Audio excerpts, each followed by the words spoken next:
Ya, pertanyaannya adalah strategi apa yang kemudian ini akan digunakan oleh Patrick Kluivert dalam Indonesia melawan Jepang besok. Seperti yang kita ketahui bahwa saat ini timnas Indonesia telah mengamankan tiket ke putaran keempat ya dalam kualifikasi Piala Dunia 2026 setelah kemarin mengalahkan China 1-0 di hari Kamis pemirsa. Kita akan langsung membahasnya bersama dengan dua narasumber yang sudah hadir di Apa Kabar Indonesia Malam. Kita akan langsung sapa satu persatu. Di sebelah saya sudah ada yang cantik nih, Mbak Alicia Evita yang merupakan pecinta sepak bola.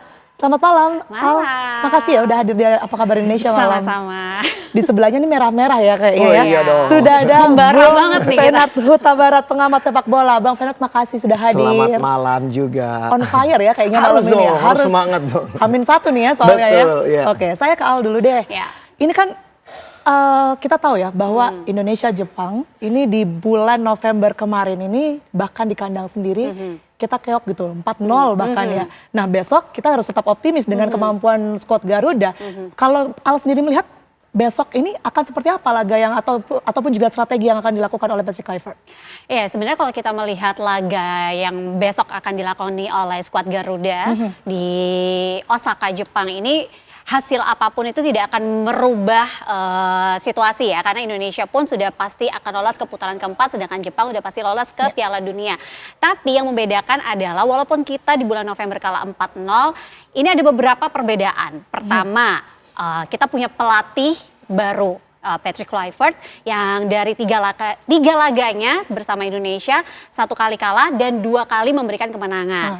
Belum lagi ada beberapa pemain naturalisasi baru yang seperti kita ketahui juga, oleh Romeni ini 3 kali main sudah bisa 3 kali juga cetak gol, dan si coach Patrick ini juga berani juga kan memberikan komposisi pemain memberi kepercayaan nih kepada pemain liga itu untuk bisa berlaga nih di kualifikasi putaran ketiga Piala Dunia ini.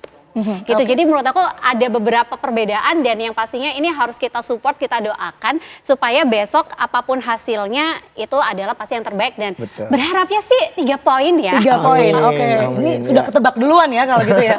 Oke, Bung Fe, ini kita bereuforia kemarin 1-0 melawan Cina begitu ya, tapi sekarang kita juga harus berdoa, harus optimis lagi untuk timnas besok begitu. Kalau melihat permainan kemarin, kemudian didrag ke besok kita melawan Jepang begitu ya, apa PR terbesar dari timnas kita sebenarnya untuk melawan Jepang?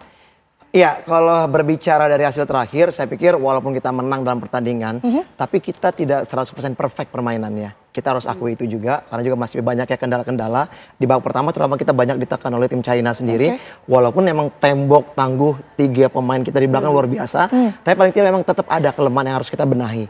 Nah, sekarang kita bermain di kandang lawan.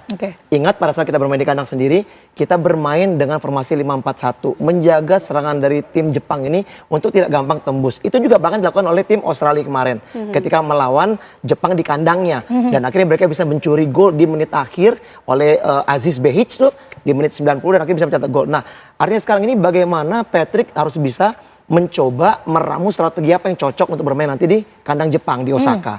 Tentunya juga mungkin dengan ya kita setuju ya, harus ada yang namanya rotasi pemain. Itu dia, rotasi pemain. Kemungkinannya ini siapa saja? Karena kan kita ketahui kalau Marcelino Ferdinand kemarin nggak main dong. Betul. Nah, kira-kira kemungkinan besar pasti akan bermain juga melawan Jepang begitu. Ini banyak sekali perubahan begitu nampaknya.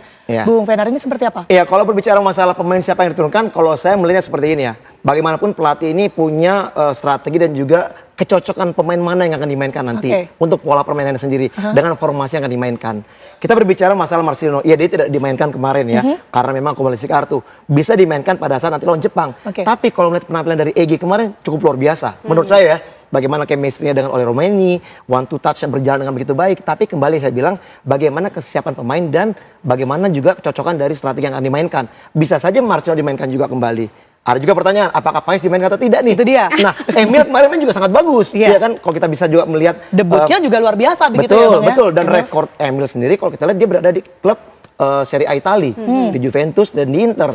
Yang notabene menurut saya mungkin di atas Pais. Karena selama ini kan Pais yang diberikan kesempatan untuk bermain. Nah, kalau saya melihat udah ada baiknya juga dia diberikan lagi menit bermain, sehingga akhirnya nanti untuk masuk ke putaran keempat kita punya kiper-kiper siap untuk menjalankan tugasnya di putaran keempat. Lebih punya chemistry lagi ya. Setuju saya. Oke, Al, tapi kalau dilihat dari permainan kemarin ya, apa yang membuat Indonesia ini tidak bisa menguasai ataupun juga cetak gol begitu ya di open play. Ini kan kita kemarin kan dari penalti begitu ya.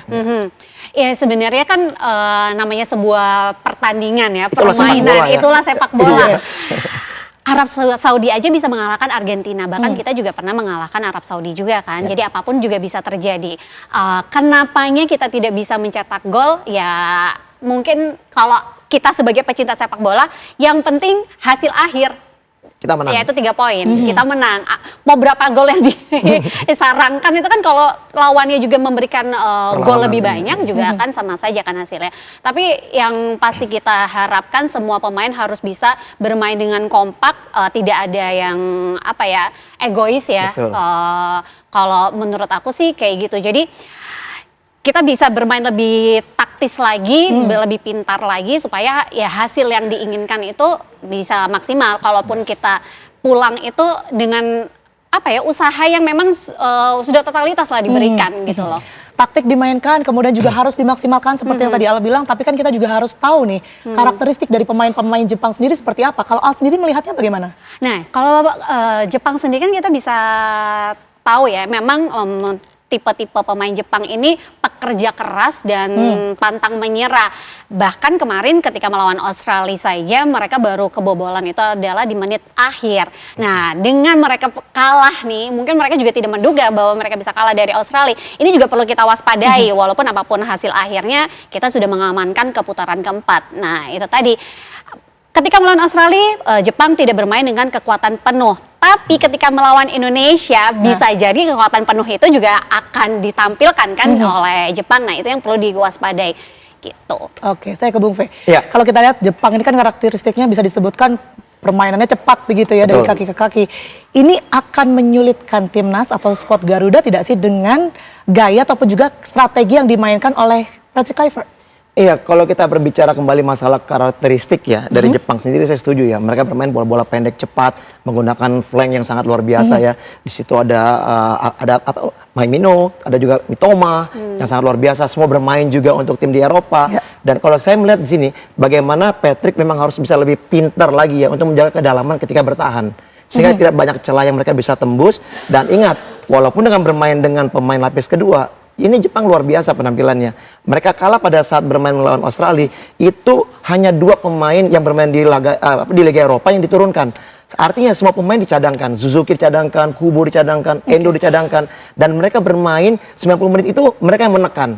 Tapi mereka mendapat terakhir serangan balik cepat dan akhirnya gol tercipta. Artinya sekarang bagaimanapun Jepang walaupun bermain di kandang dan juga sudah lolos, mereka tetap akan menjaga asa untuk tidak dipermalukan oleh Indonesia. Ini jadi catatan ya.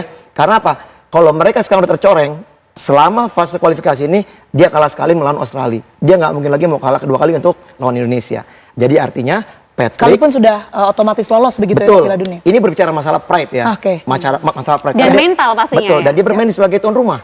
Ya kan? Nah, saya setuju. Bisa aja mungkin nanti Kubo akan dimainkan, Endo dimainkan. Suzuki juga. Betul, juga Suzuki juga dimainkan. Nah, kita lihat ini apakah berani nih pelatih ini Moriyasu memainkan semua ini kalau memang mereka sudah lolos dan mereka lebih baik merotasi pemain. Itu sih. Oke, ini kita tahu ya pasti Al maupun juga Bung Fe ini punya bayangan seperti apa kemudian ini nanti dari line sendiri, kemudian juga pemain-pemain yang nantinya akan turut bermain begitu ya nanti melawan Jepang. Tapi ditahan terlebih dahulu ya, kita akan bahas usai jeda. Kami akan kembali untuk Anda.